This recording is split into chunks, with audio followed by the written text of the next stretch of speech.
Budaya adalah kekuatan atau daya dari jiwa dan rohnya, yaitu budi atau hasil. Produk dari jiwa dan rohnya, yaitu budi.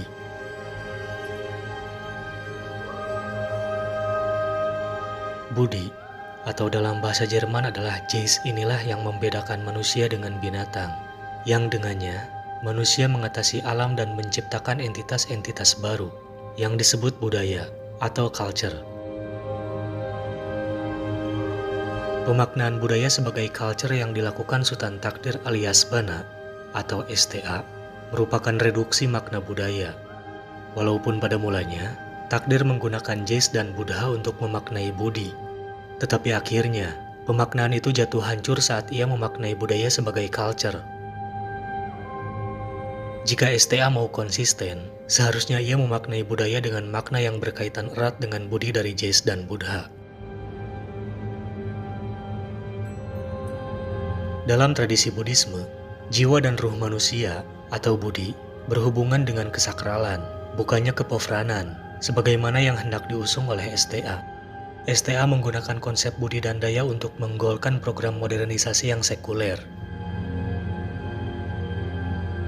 Kebudayaan berasal dari kata Sanskerta, yaitu budaya. Ialah bentuk jamak dari budi, yang berarti budi atau akal. Kebudayaan, menurut hemat saya, antara lain berarti keseluruhan gagasan dan karya manusia yang harus dibiasakannya dengan belajar, beserta keseluruhan dari hasil budi dan karyanya itu. Maka istilah kebudayaan memang suatu istilah yang amat cocok. Adapun istilah Inggrisnya berasal dari kata Latin, coller, yang berarti mengolah, mengajarkan, terutama mengolah tanah atau bertani. Dari arti ini berkembang arti culture, sebagai segala daya dan usaha manusia untuk berubah alam. Budaya berasal dari kata buddhi, sementara budi dimaknai sebagai akal.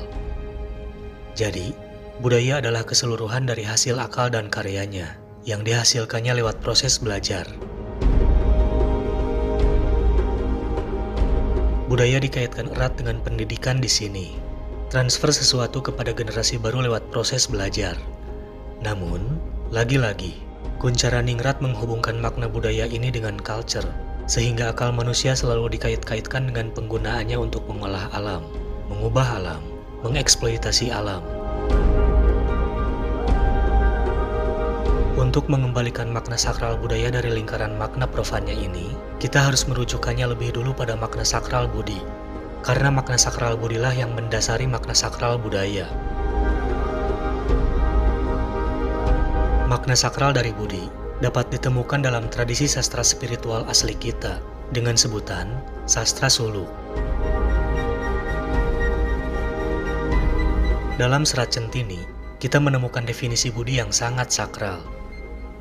Budi dalam Serat Centini dimaknai sebagai manifestasi wujud ilahi yang memperantarai wujudnya yang non-eksisten dengan wujudnya yang eksisten.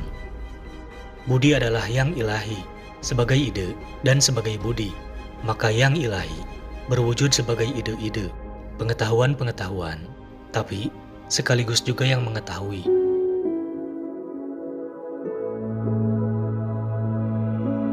Yang ilahi sebagai yang maha tahu masih belum memisahkan dirinya dari pengetahuannya. Orang yang amat menyadari bahwa budi adalah manifestasi ilahi, ahli ing budi binodi kang budiman, atau orang budiman. Budi dalam pengertian sakral ini serupa dengan pengertian the intellect.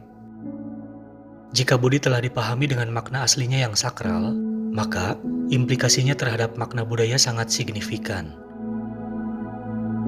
Budaya, dalam makna sakralnya yang terkait dengan makna sakral budi, berarti segala ciptaan manusia yang memanifestasikan yang ilahi. Budaya berarti peradaban spiritual sakral yang memanifestasikan sang sakral di bumi, yang mengimanenkan sang transenden. Dengan makna sakral ini, nampaklah perbedaan antara makna budaya yang profan dan yang sakral. Bahwa budaya kini dimaknai dengan makna profan, mendorong kita yang sudah dari dahulu berperadaban spiritual untuk memungut kembali makna spiritualnya, sehingga makna budaya tidak direduksi dan dimanipulasi modernisme dengan semata-mata makna profannya saja.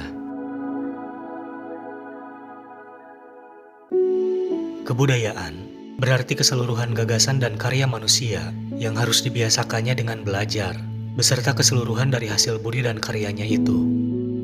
Maka istilah kebudayaan memang suatu istilah yang amat cocok. Sementara perbedaan antara adat dan kebudayaan itu adalah soal lain, dan bersangkutan dengan konsepsi bahwa kebudayaan itu mempunyai 3 wujud, yaitu wujud ideal, wujud kelakuan, dan wujud fisik. Adat adalah wujud ideal dari kebudayaan. Secara lengkap, wujud itu dapat kita sebut adat tata kelakuan, karena adat berfungsi sebagai pengatur kelakuan. Suatu contoh dari adat adalah aturan sopan santun untuk memberi selembaran uang kepada seseorang yang mengadakan pesta kondangan. Adat dapat dibagi lebih khusus dalam 4 tingkatan, yaitu tingkat nilai budaya, tingkat norma-norma, tingkat hukum, dan tingkat aturan khusus. Di negara Arab, kata adat yaitu al-adat, yang berarti sesuatu yang dilakukan berkali-kali dan terus-menerus, atau sesuatu yang selalu dilakukan kembali.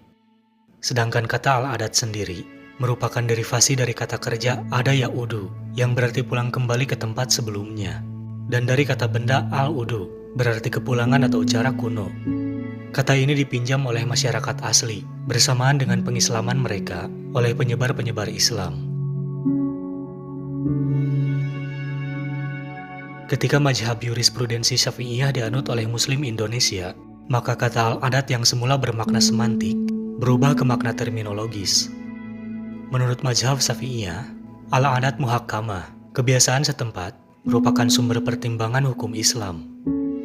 Jadi, sejak saat itu, seluruh kebiasaan lokal dalam pandangan hukum Islam disebut al-adat, yang disesuaikan penyebutannya oleh lidah masyarakat asli sebagai adat.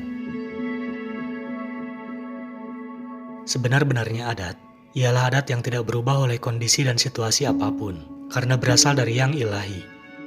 Sedangkan, 2 jenis adat yang lainnya dapat berubah, karena dibuat oleh kepentingan sementara oleh pemimpin suku, atau hasil musyawarah masyarakat itu sendiri. Komunikasi dan penyatuan dengan yang sakral yang merupakan inti segala, manifestasi adatlah yang menyebabkan adat jadi abadi.